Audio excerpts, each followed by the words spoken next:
en el patio de atrás.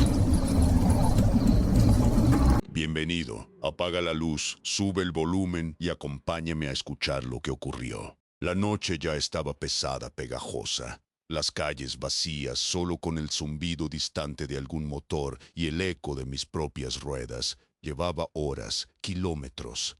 El cansancio se me metía por los huesos y solo pensaba en el último pedido, en la última entrega, en el dinero que necesitaba para mañana. Mi moto, una fiel compañera, vibraba bajo mí, su motor ronroneando una canción monótona contra el frío que empezaba a calar.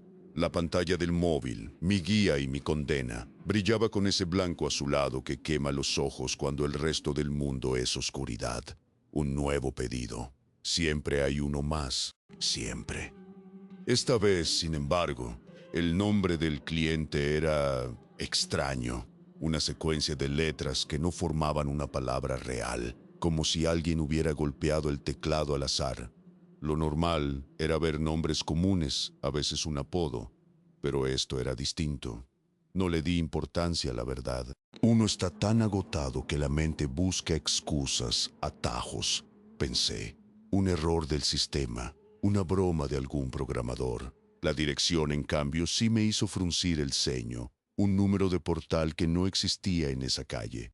Las aplicaciones de mapas a veces fallan, claro, pero esta era una zona que conocía de memoria cada rincón, cada edificio. Este número era imposible. Estaba entre el 14 y el 16, pero el 15 no existía. Era un muro ciego. Aún así, el sistema lo marcaba con una precisión absoluta, como si supiera algo que yo no.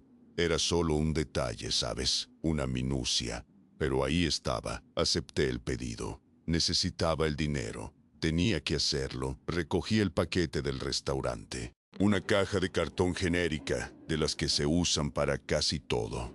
Pero al tomarla, noté un olor, algo sutil, casi imperceptible, metálico y dulce a la vez, como sangre seca mezclada con miel. Lo atribuí al ambiente de la cocina, a los vapores de la comida, a mi propia imaginación, ya jugándome malas pasadas por el sueño.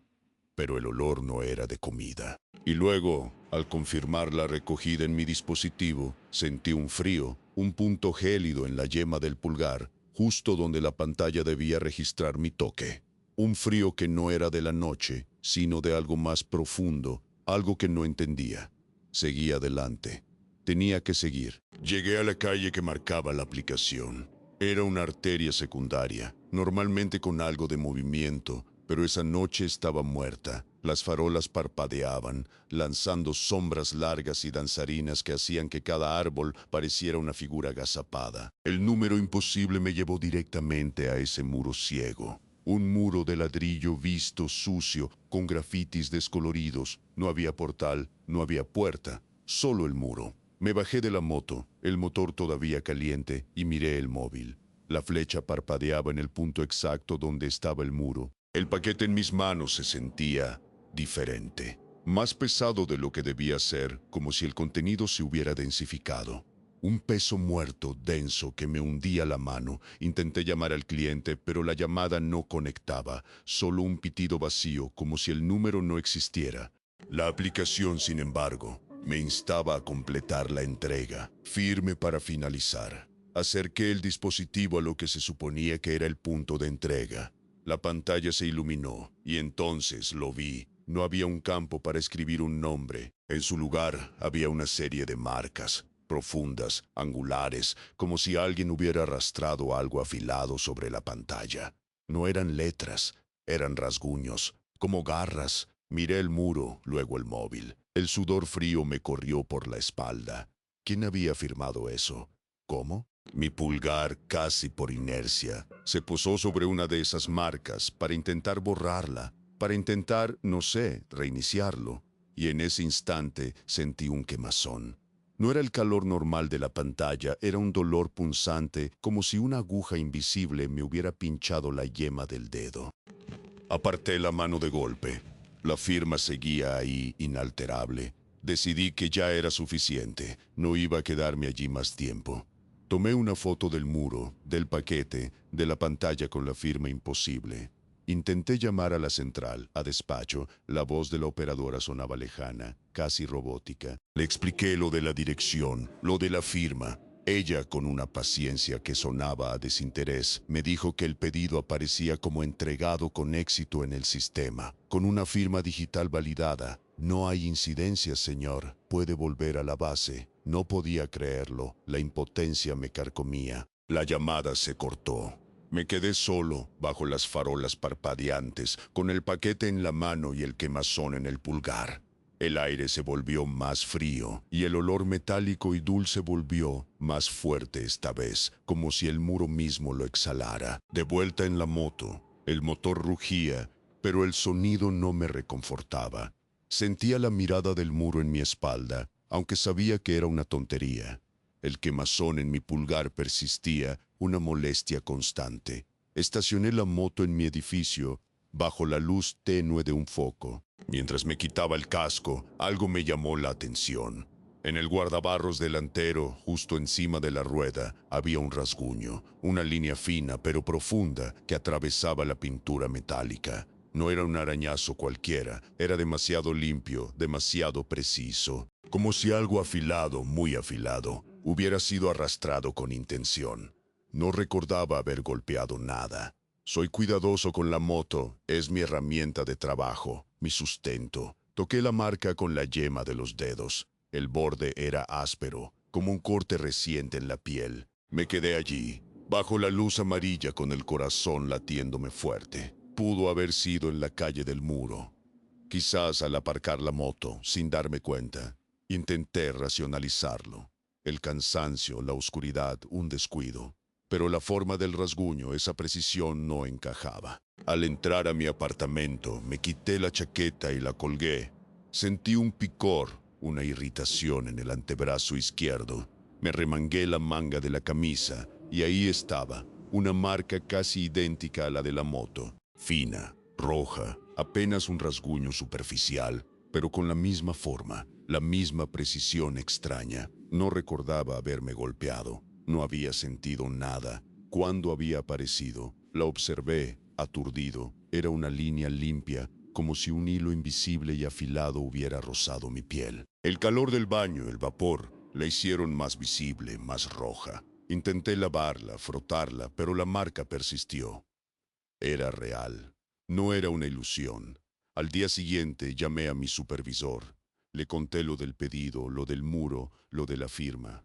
Y luego, con un hilo de voz, le hablé del rasguño en la moto y en mi brazo. Hubo un silencio al otro lado de la línea. Luego su voz fría, distante. Mira, chico, estás cansado, son muchas horas, son accidentes, te has rozado con algo y la moto, bueno, las motos se arañan. No me hagas perder el tiempo con fantasmas. Concentra tu energía en los pedidos, ¿entendido?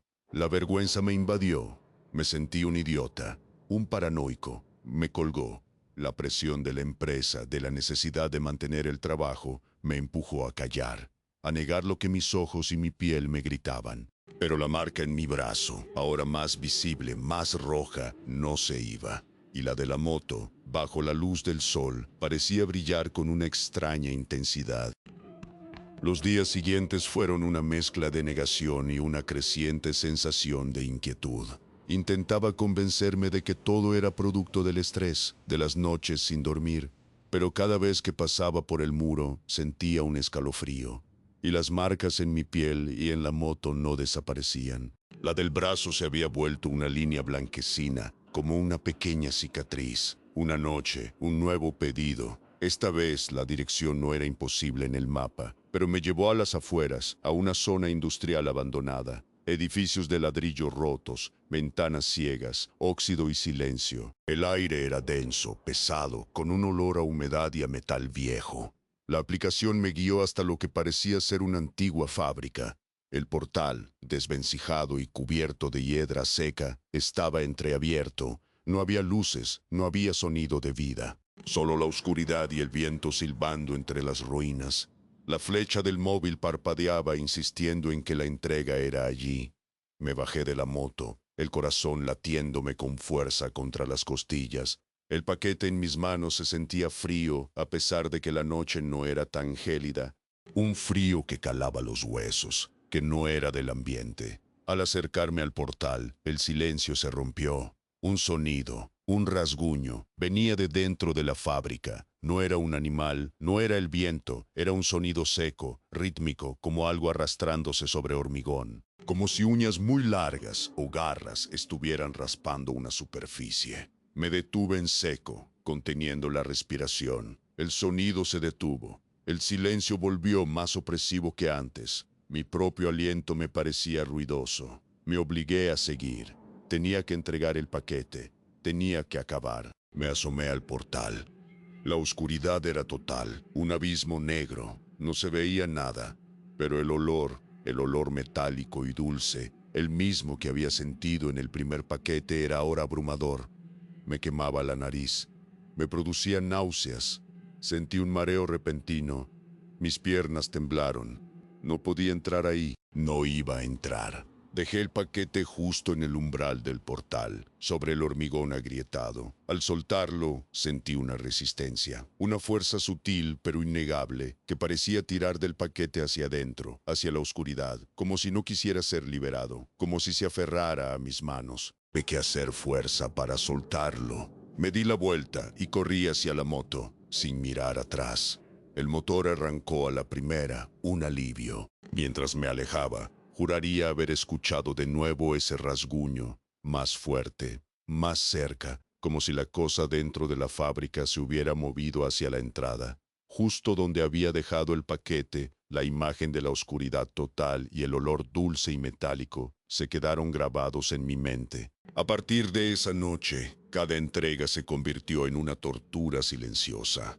Mi ritmo cardíaco se aceleraba con cada notificación de pedido. Empecé a evitar las entregas en zonas remotas, pero la aplicación parecía ignorar mis preferencias, enviándome a lugares cada vez más desolados, a horas más tardías. Una de esas noches, el pedido era para un almacén desierto, con las ventanas rotas y la entrada tapiada con tablas podridas. La aplicación me pedía confirmar entrega.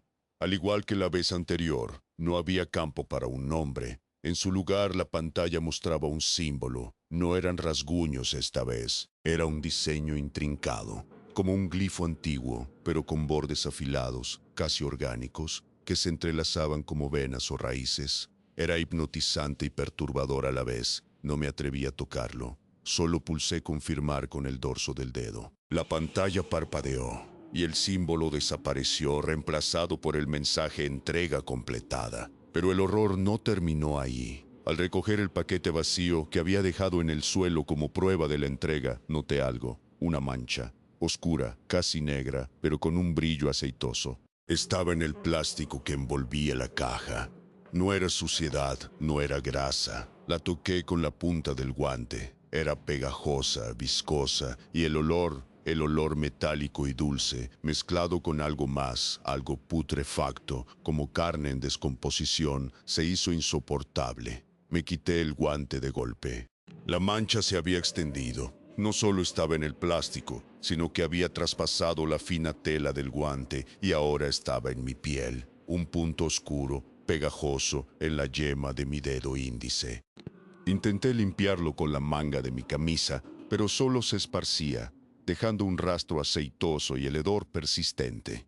La náusea me subió por la garganta. Me sentí contaminado. Me lavé la mano con agua y jabón en la primera gasolinera que encontré. Froté con fuerza, casi hasta arrancarme la piel. Pero el olor, aunque más tenue, se quedó, y una ligera decoloración en mi piel, como una sombra, permaneció.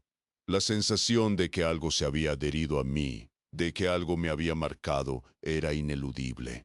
Cada noche antes de salir, revisaba mi moto, mi mochila, mi ropa. Buscaba esas marcas, esos olores. La paranoia me estaba consumiendo. Ya no era solo el miedo a un cliente fantasma o a una dirección equivocada. Era el miedo a lo que se adhería, a lo que se quedaba, a lo que me seguía. Las marcas en mi cuerpo se hicieron más evidentes, más dolorosas. El rasguño inicial en mi antebrazo se había vuelto una cicatriz fina y blanquecina, pero a su lado aparecieron otras, pequeñas líneas rojas en el cuello, apenas perceptibles, pero que picaban y ardían. Una en la parte posterior de mi muslo, más profunda, que me hacía cojear ligeramente al caminar. No podía atribuirlas a golpes o caídas, eran demasiado limpias, demasiado parecidas. Mi pareja, con quien compartía el apartamento, empezó a notarlo. ¿Qué te pasó ahí?, me preguntó una mañana, señalando mi cuello. ¿Te caíste de la moto? Yo intenté restarle importancia, inventar una excusa, una rama en el trabajo, ya sabes. Pero su mirada era de preocupación, de duda. Empecé a evitar los espejos. Evitaba mirarme la piel por miedo a lo que encontraría. La vergüenza de no poder explicarlo, de sentirme como un lunático me estaba aislando. Me volví irritable, taciturno. Las noches eran un infierno, no solo por el trabajo, sino por los sueños. Imágenes fragmentadas de oscuridad, de rasguños, de ese olor dulce y metálico. Despertaba sudando frío, el corazón desbocado, sintiendo un peso invisible sobre el pecho. Una noche, mientras dormía, sentí un dolor agudo en el costado. Me desperté de golpe, jadeando. Me palpé la zona. Debajo de la costilla izquierda había una protuberancia, pequeña pero dura, y alrededor la piel estaba caliente y enrojecida. Era como si algo hubiera crecido ahí o como si algo hubiera intentado salir. Al día siguiente, la protuberancia había disminuido, pero la piel seguía sensible y con una leve decoloración. Me sentía enfermo, agotado. Mi pareja me insistió para que fuera al médico. Estás pálido, no duermes, tienes esas marcas, algo no anda bien. Pero yo me negaba. ¿Qué le diría al médico? Que unos pedidos fantasma me estaban dejando marcas. Me tomaría por loco.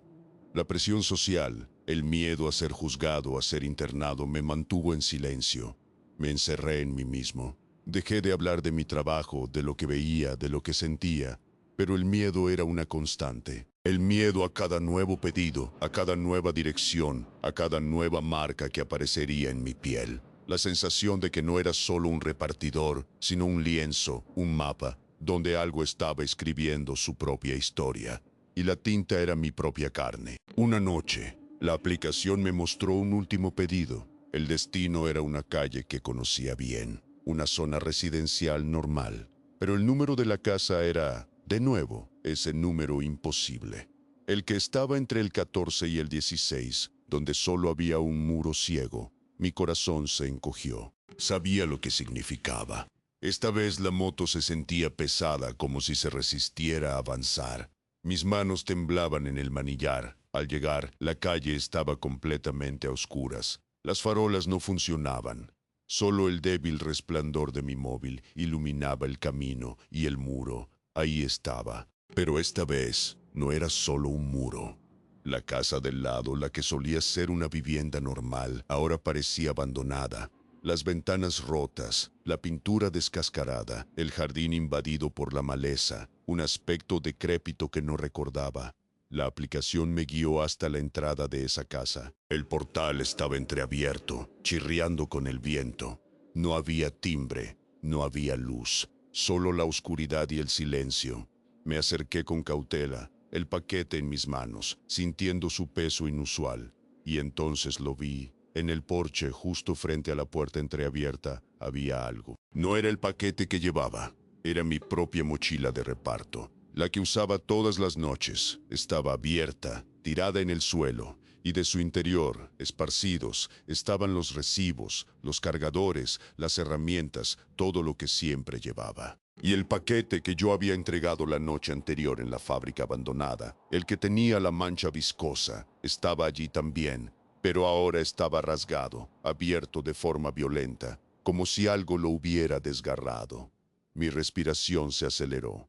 No era posible. ¿Cómo había llegado mi mochila hasta aquí?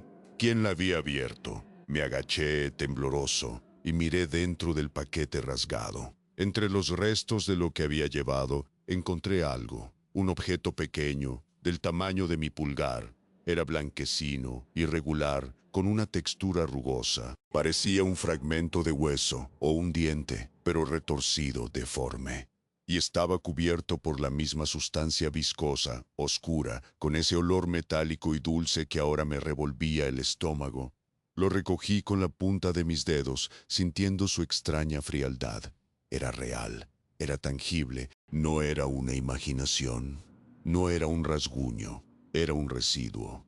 En ese instante, todas las farolas de la calle, una tras otra, parpadearon y se apagaron. La oscuridad se hizo absoluta, total, envolvente. Solo la luz de mi móvil, temblorosa en mi mano, iluminaba el objeto grotesco, y el olor. El olor era tan fuerte que sentí que me asfixiaba. Un escalofrío me recorrió de la cabeza a los pies. No estaba solo. No había sido un error. Corrí. Corrí como nunca antes, el objeto apretado en mi mano, el olor impregnado en mi piel. No miré atrás. No me importó la moto, ni la mochila destrozada. Solo quería escapar de ese lugar, de esa oscuridad, de esa cosa. Al llegar a mi apartamento, temblaba incontrolablemente. Intenté tirar el objeto por el inodoro, pero no se iba. Flotaba desafiante en el agua. Lo saqué con asco, lo envolví en 1000 capas de papel de cocina y lo metí en una bolsa de plástico, luego en otra y en otra. Lo escondí en el fondo de un armario, pero su presencia seguía ahí. Sentía que el armario vibraba, que el olor se filtraba por las rendijas. Intenté hablar con mi pareja, mostrarle el objeto, pero cuando lo saqué, ella solo vio un trozo de piedra o de madera vieja. ¿Qué es eso? ¿Por qué estás tan alterado por una porquería? Me dijo con una mezcla de cansancio y preocupación. Ella no lo veía, no lo olía. Me di cuenta de que estaba solo en esto. Mis palabras sonaban a locura. Mi memoria empezó a fallar. Olvidaba detalles de mi día, de mis conversaciones. Pero las imágenes de las entregas, de las marcas, de ese olor, estaban grabadas a fuego en mi mente. Dejé el trabajo. No podía seguir. No podía arriesgarme a otra entrega, a otra marca. Mi supervisor ni siquiera preguntó por qué. Simplemente aceptó mi renuncia, como si esperara que sucediera. Pero las marcas en mi piel no desaparecieron. La cicatriz en mi brazo se hizo más evidente. Las del cuello y la pierna, aunque más sutiles, seguían ahí. Y la decoloración en mi costado, donde había sentido la protuberancia, se volvió una mancha permanente, oscura, como un hematoma antiguo. Empecé a ver el símbolo, el que había aparecido en la pantalla de mi móvil, en lugares inesperados, en una mancha de humedad en la pared del baño, en la corteza de un árbol en el parque, en el patrón de las baldosas de la acera. Era sutil, casi subliminal, pero estaba ahí. Como si el mundo mismo se estuviera reescribiendo a mi alrededor, dejando pequeñas pistas de lo que me había sucedido. La gente me miraba raro. Mis amigos dejaron de llamarme. Mi pareja, aunque intentaba ser comprensiva, se distanciaba cada día más. La presión social ya no era solo por el trabajo, era por mi propia cordura. Me sentía observado, pero no por personas, por algo más, algo que se había adherido a mí, que me había marcado y que ahora era parte de mí. La verdad, la cruda verdad, era que el horror no había terminado con mi último turno. Solo había empezado a echar raíces dentro de mí. Ya no soy repartidor. Hace meses que dejé la moto. Pero la experiencia me dejó marcado, no solo en la piel, sino en el alma. El olor, ese olor metálico y dulce, regresa a veces. De repente, sin aviso, en la quietud de la noche o al pasar por un callejón oscuro. Es un recordatorio, un susurro de lo que viví. Las marcas en mi piel son ahora cicatrices. La del brazo, una línea fina y blanca como un corte de bisturí. La del costado, una mancha oscura y persistente que a veces me duele, como si algo aún estuviera latente debajo. No se irán. Son la firma de ese último pedido, grabada a fuego en mi carne. A veces por las noches me encuentro a mí mismo abriendo la aplicación de reparto en mi viejo móvil, aunque sé que ya no tengo cuenta, solo para ver las rutas, los puntos, los nombres. Y veo a otros repartidores, sus motos zumbando por las calles solitarias, sus mochilas brillando bajo las farolas, y una idea fría, terrible me atraviesa. ¿Cuántos de ellos están llevando un peso invisible? ¿Cuántos están entregando pedidos que les dejarán una marca, una cicatriz que no desaparecerá? ¿Cuántos son ya portadores de ese residuo? Sin saberlo aún, me siento en la ventana, mirando la oscuridad. Recuerdo la sensación de algo frío y afilado presionando mi piel, justo antes de que apareciera la primera marca. Recuerdo el rasguño en la moto, la firma imposible, el olor viscoso, y sé que no estoy realmente libre. La amenaza no se fue, solo cambió de forma. Se hizo parte de mí, se quedó, como una cicatriz, como un recuerdo, como un eco. Y cada vez que veo una farola parpadeando en la distancia o siento una ráfaga de aire frío en una noche cálida, sé que el último pedo que firmó tu piel no es una historia que terminó. Es una historia que sigue escribiéndose en la piel de otros, en el silencio de la noche, en el corazón de quien se atreve a salir a repartir cuando ya nadie debería estar en la calle. Porque a veces lo peor no está bajo la cama, está en el patio de atrás.